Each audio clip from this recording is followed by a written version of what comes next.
सभी को जय माता जी। आज हम कक्षा 12 नामा के मूल तत्व भाग 1 के अंदर चैप्टर 1 के हम आगे के सवाल देखेंगे, जो इस प्रकार से है।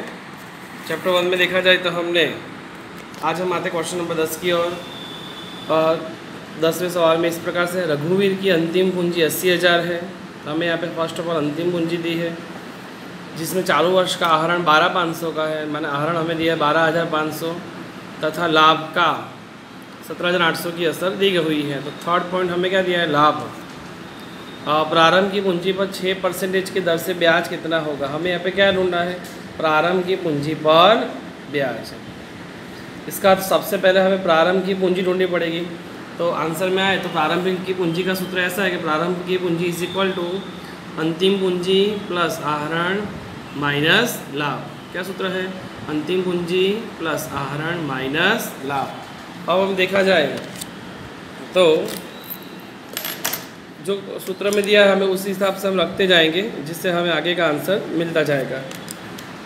सबसे पहले देखा जाए तो रघुवीर की अंतिम पूंजी 80,000 है। तो अंतिम पूंजी जो हमने लिखी इस सूत्र में, उसके नीचे अंतिम पूंजी कितनी थी, 80,000 लिखा, प्लस आहरण। तो बुक्स में देखते हैं वापस से आहरण का कितना है, 12,500। तो हमने आहरण में नीचे लिखा 12,500, माइनस किया लाभ। तो लाभ देखा जाए तो हमारे पास लाभ था 17,800, तो लाभ लिखा 17,800। इन दोनों को प्लस करेंगे, 80,000 और 12,500 तो 92,500 आएंगे। उसमें से घटाएंगे 17,800, घटा दिया तो आंसर आया 74,700। ये जो 74,700 आया वो हमारे आई प्रारंभिक पूंजी आई। कौन सी पूंजी आई, प्रारंभिक पूंजी। और प्रारंभिक पूंजी पर ब्याज ढूंढना है। प्रारंभिक पूंजी कितनी है, 74,700, और गुणा ब्याज देखा जाए कितना परसेंटेज हमें दिया है क्वेश्चन में देखा जाए तो कि प्रारंभिक पूंजी पर 6% ब्याज है। तो हम भी यहाँ पर जो 74,700 की पूंजी आई गुणा 6% करेंगे तो ब्याज आएगा 4,482। यहाँ पे हमारा सवाल नंबर 10 पूरा हुआ। अब हम आते सवाल नंबर 11 की ओर। यहाँ पे दिया हमें ऐसा, ए बी और सी समान हिस्से के साझेदार हैं, मान लाभ हानि समान भाग में बांटते होंगे। लाभ या हानि कैसे भाग बांटते होंगे, समान हिस्से के, मान लाभ हानि समान भाग में बांटते हैं। उनकी पूंजी 4.5 लाख की है। पूंजी कितने की दी है, 4.5 लाख की। उनकी पूंजी का अनुपात, माने टोटल पूंजी दी है, कुल पूंजी 4.5 लाख, जिसमें ए बी सी 3 आ गए, और उनकी पूंजी का अनुपात 1:3:2 है। मतलब तीनों जो पूंजी बटी हुई होगी वो पूंजी का अनुपात हमें दिया है 1:3:2। पेढ़ी 9% के पर वार्षिक ब्याज चुकाती है। पूंजी पर वार्षिक 9% ब्याज चुकाती है।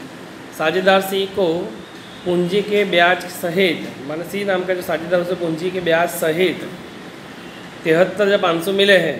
कितने मिले हैं, 73,500। किसको मिले हैं, सी को।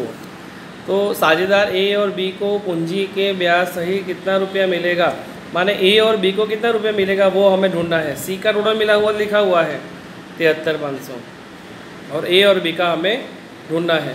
सबसे पहले हम देखा जाए तो ए बी सी समान हिस्से के लाभ हानि समान भाग में बांटते हैं। उनकी टोटल पूंजी कितनी दी है, 4.5 लाख। सबसे पहले टोटल पूंजी को अलग करते हैं। आंसर 11 में कुल पूंजी हमें 4.5 लाख दी है, और टोटल पूंजी में कौन आते हैं, ए बी और सी। इन तीनों को बांट देते हैं, ए बी और सी। तो उन्होंने लिखा था क्वेश्चन में पूंजी 4.5 लाख है, उनकी पूंजी का अनुपात, हम पूंजी को पूंजी के अनुपात में बांट देंगे। पूंजी को पूंजी के अनुपात में बांटे, अनुपात क्या था, 1:3:2। आंसर में आते हैं तो टोटल पूंजी 4.5 लाख थी, जिसे हम 1:3:2 में पूंजी के अनुपात में बांटेंगे। तो 1 और 3 4, 4 और 2 6, तो 1/6, 3/6 और 2/6 हुए। 4.5 लाख का 1/6 करेंगे तो 75,000 आएगा, जो ए का भाग होगा। 4.5 लाख गुणा 3/6 करेंगे तो 2/25 आएगा, जो बी का भाग होगा।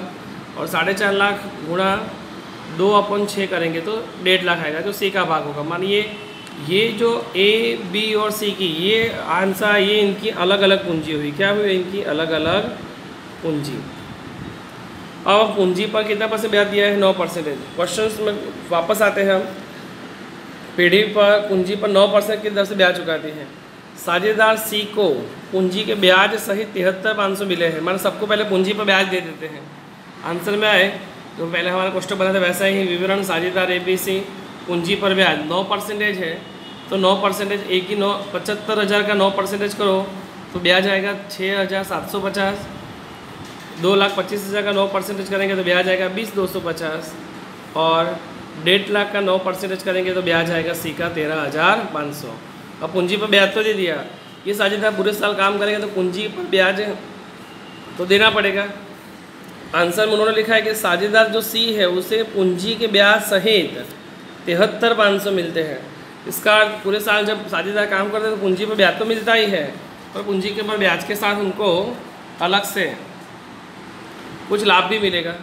तो सी नाम के साझेदार को टोटल पूंजी पर ब्याज के साथ प्राप्त लाभ, टोटल पूंजी पर ब्याज के साथ प्राप्त लाभ होता है, जो टोटल कितना है यहाँ पे 73,500 दिया है, जबकि पूंजी पर ब्याज कितना मिला है उसे 13,500।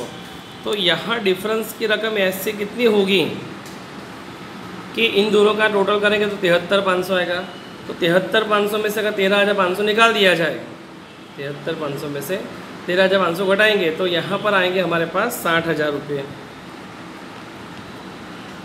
अगर ये 60,000 रुपये आएंगे, इसका ये जो डिफरेंस की रकम है वो क्या होना चाहिए, सभी का लाभ होगा। क्या होगा, सभी का लाभ।